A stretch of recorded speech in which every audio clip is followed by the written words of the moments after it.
pues estamos aquí con Carlos Lara, que nos va a platicar sobre su más reciente libro, El salario emocional de la cultura, que es súper necesario para estos días. Y la primera pregunta, Carlos, creo que sería, ¿qué entendemos por salario emocional? Bueno, el salario emocional en oposición, digamos, al salario económico, no encontré otra forma de describir esto que muchos llaman pues, el granito de arena o el amor al arte. Luego ya de más de 20 años viendo a través de cursos, capacitaciones, proyectos y demás, creo que lo que identifica de una manera clara y fiel este trabajo de los denominados gestores culturales o la gente que está en el medio de la cultura es el salario emocional.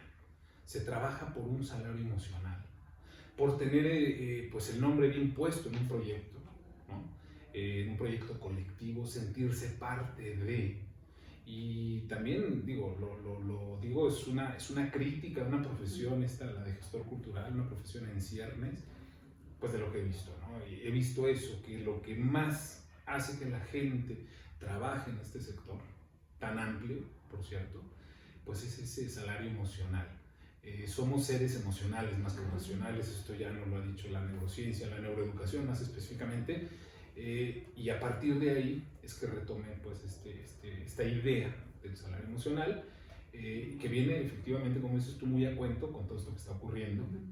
El gestor cultural, contaba yo una anécdota, que se suele atribuir a Cantinflas, cuando decía que el mexicano es muy aguantador, pero muy aguantador, tan aguantador, que el día que se canse, seguirá aguantando. Bueno, el gestor cultural es más aguantador, ¿no? Lo vemos con muchísimos casos, lamentablemente, ¿no? Donde no se les paga a tiempo, donde no se les reconoce el verdadero trabajo que están haciendo, donde se actúa y se sigue actuando, y esa es una de las cosas que yo no admito, que diga, nos tienen en el precariato, no, es que nadie te tiene, es un tema de dos, ¿eh? ¿Por qué lo digo? Porque estás en el precariato y cuando analizas a la comunidad cultural te das cuenta de que hay una gran cantidad de afición a todo y hay poca especialización.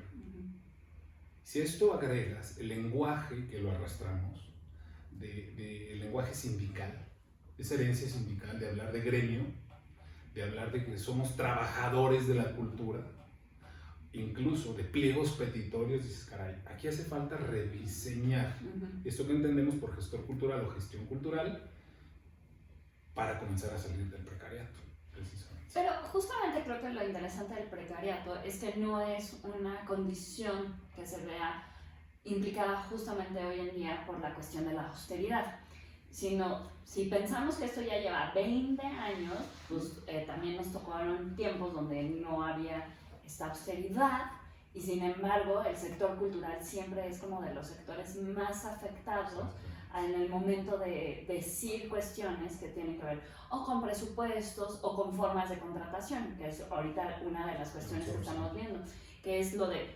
justamente nos contratan en estos capítulos 3000, que es como outsourcing, donde nos dicen, no, el outsourcing es que tú vas y ejerces una postura, un trabajo que es de outsourcing, que es una cuestión temporal, que es una cuestión rápida, pero en realidad estamos ejerciendo labores que son de base de la comunidad. Exactamente.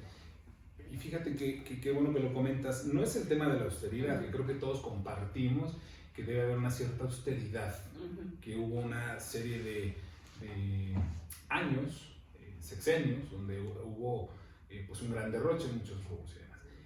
Lo más lamentable no es la austeridad en sí, sino este modelo económico que ha anunciado el presidente de la economía moral, que es contraria a la economía creativa, que es el principal obstáculo. Quien haya leído ya el libro de saber de lo que estoy hablando, esta forma de decir que podemos ser autosuficientes, de que no hay que voltear hacia el exterior, a los indicadores de otros países, que lo más importante es el crecimiento espiritual, que hay que eliminar esa barrera, que eso es lo más peligroso, que existe entre el pueblo y el gobierno. A mí me asusta porque es contrario a lo que la gestión cultural el ámbito de las artes, el ámbito de la cultura en general requiere, que es potenciar lo que venimos haciendo bien. Si la UNESCO, la UNTAD particularmente, te está reconociendo como un país que eres líder en economía creativa en todo el continente, algo hay que hacer con eso. Un marco jurídico adecuado para potenciar esta economía creativa, ¿no? Y no una economía moral. Que si a algo apela a la economía moral, es a la generosidad. Si hay un sector que ha sido generoso en toda la historia de nuestro país, es el sector cultural. Y regresamos por el salario emocional, que es este salario que decimos, bueno, es que a lo mejor no me pagaron suficiente, pero me siento satisfecha que la gente salga bien, que la gente vea el espectáculo, que el espectáculo debe de continuar pese cualquier circunstancia, y que pues hoy en día, justamente lo estábamos viendo hoy en la mañana, de cómo un sector cultural, pues, oye, también necesitamos vivir de otras cosas, que nos lleva justamente a lo que tú planteabas como un lado A y un lado B. Y el lado B es justamente las cuestiones de la tecnología. ¿Cómo te acercas a estas cuestiones de tecnología? Sí, mira, bueno, el lado A sería esto que estamos viendo. Y yo lo retomo de una metáfora de Fito Páez cuando es entrevistado por Lalo Mir, donde habla de su proceso de creación. Y él dice, es que hay que tener un método. Es importante tener un método. Hay artistas que no lo tienen, ¿no? Él narra su caso y dice, pues, el no tener un método me ha llevado a estancarme, y cita particularmente la canción Cadáver Exquisito, ¿no? Donde le lleva un rato largo de 6 meses salir de ese lado A por no tener un método, ¿no? Y después esta metáfora del glissando, ¿no? De cómo puede llevarte a la otra parte, al lado B de la creación. O sea, ya utilizando el ejemplo que das, y lo comentábamos hace un momento, yo quisiera ver que le debieran dinero a Londra de la Parra en diciembre. Quisiera saber que le debieran dinero a Horacio Franco en diciembre. ¿A Duhamel, a Isaac Hernández. No, entonces hay algo aquí, hay algo, sí hay una división, pero también una falta de método y de organización entre quienes todavía están en el lado A de la creación. ¿Sí? Diciendo, bueno, pues si la convocatoria pide ABC, pues yo doy ABC. Y entonces un pez que se muerde la cola. Acudo a convocatorias que ya sabemos lo que piden, pues ya sabemos lo que hay que rellenar, que hay que presentar, y estamos, ¿sí?, dando vueltas sobre nuestro propio eje. Cuando en el mercado, y esa es la parte del lado B, va, lo sabemos, más rápido que el Estado, en todo.